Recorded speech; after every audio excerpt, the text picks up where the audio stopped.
धन्यवाद भाई राघवेंद्र यादव जी। साथियों, सबसे पहले हम लोगों की पार्टी के जिलाध्यक्ष आदरणीय योगेश जी, फूलपुर विधानसभा के विधानसभा अध्यक्ष हमारे शकील अहमद जी, फूलपुर विधानसभा के सभी सम्मानित हमारी पार्टी के पदाधिकारी उपस्थित, बेला सिंह जी, राम प्रताप जी, रिजवान भाई, सानू भाई, पवन गोस्वामी जी, भुट्टू भाई,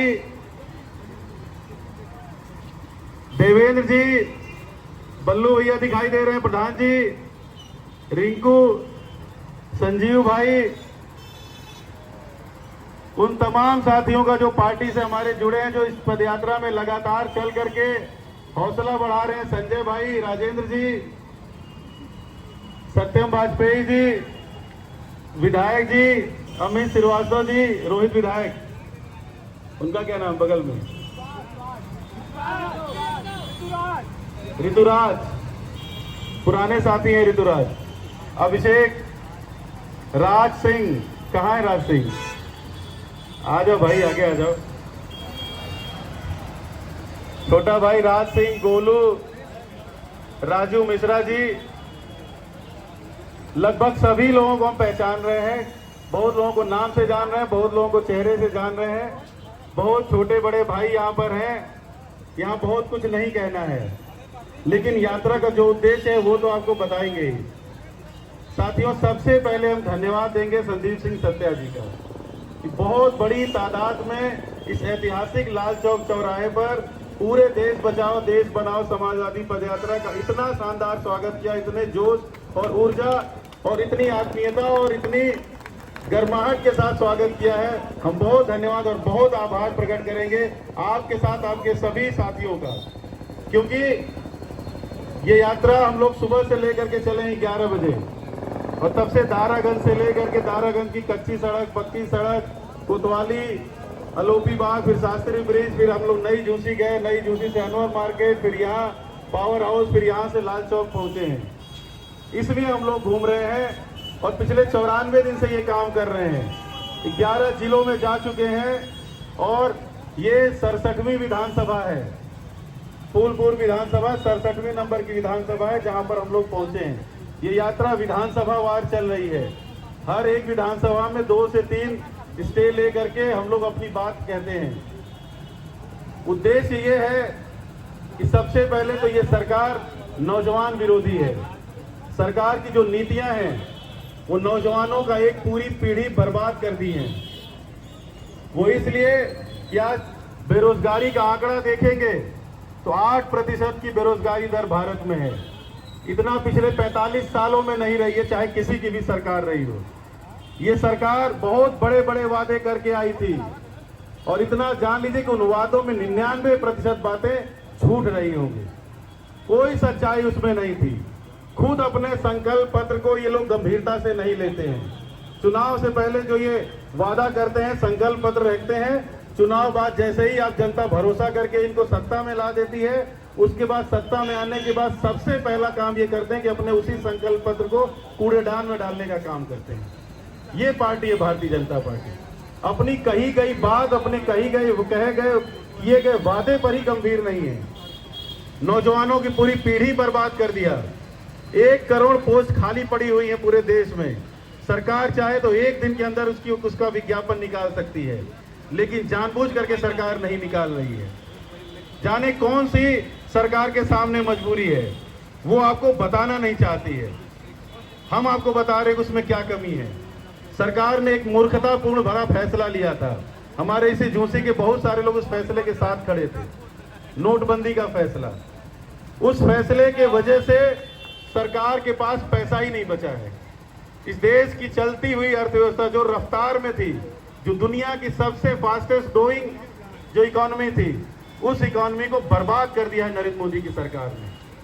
हम लोग बहुत पीछे जा चुके हैं, लगभग 25-30 साल पीछे जा चुके हैं। नहीं मुकाबला कर सकते हम लोग बड़ी बड़ी शक्तियों का।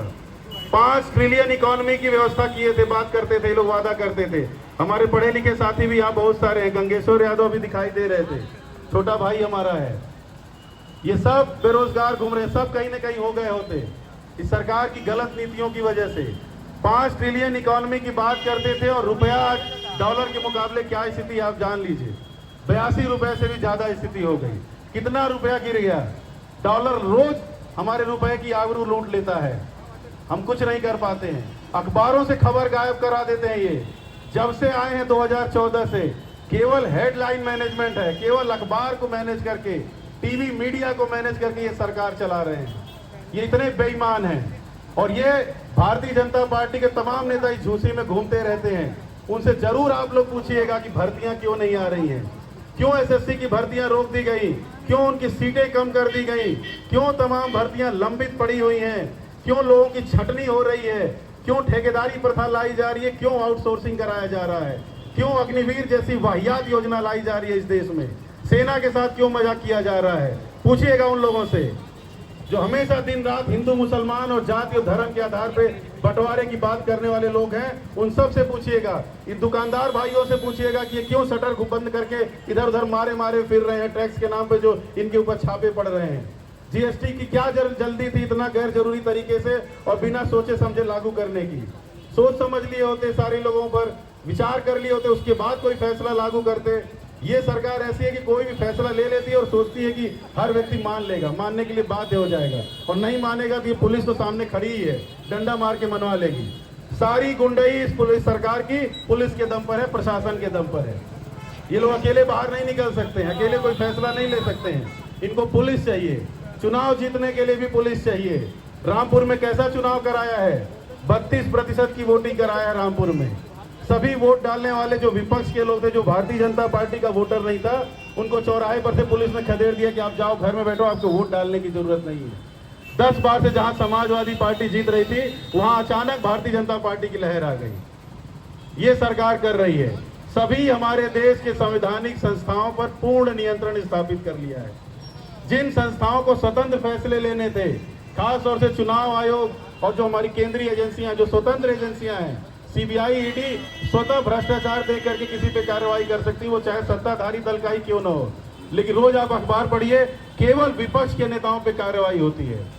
और ये भारतीय जनता पार्टी के लोग हर जगह घूमते बता रहे हैं कि हम लोग कार्रवाई कर रहे हैं। किन पे कार्रवाई कर रहे हो? जाति देख के कार्रवाई कर रहे हो, धर्म देख के कार्रवाई कर रहे हो, बुलडोजर भी आप चला रहे हो तो ये न्यायपालिका के अधिकार क्षेत्र का अतिक्रमण कर रहे हो। दंड देने का काम न्यायपालिका का है, हमारे संविधान में ये बात वर्णित है। दंड देने का काम सरकार का नहीं है। पुलिस आरोप तय कर सकती है, पुलिस नहीं किसी का घर गिरा सकती है, लेकिन कौन पूछने वाला है, कौन रोकने वाला है? इन्हें सब कुछ मनमानी तरीके से चल रहा है। हर चीज पर नियंत्रण स्थापित कर लिया गया है, खुलेआम सब कुछ हो रहा है। और हमारे जैसे जितने तमाम नौजवान हैं, सबका भविष्य बर्बाद किया जा रहा है। उसके बाद भी सब लोग हाथ पे हाथ रख करके बैठे हुए हैं। किस बात की आपकी चुप्पी है? क्यों आप चुप हैं? इसी जगह पर आपने देखा होगा कि कैसे गणेश यादव का ये कॉम्प्लेक्स गिराया गया। कितने मुकदमे थे गणेश यादव के ऊपर, हम ये जानना चाहते हैं। समाजवादी पार्टी के वो नेता थे, एक मुकदमा भी उनके ऊपर नहीं था, उनको माफिया की लिस्ट में डाल दिया गया और घर गिरा दिया गया। हम सब के सामने पहले क्या होता है कि किसी भी नेता को ये उठाते हैं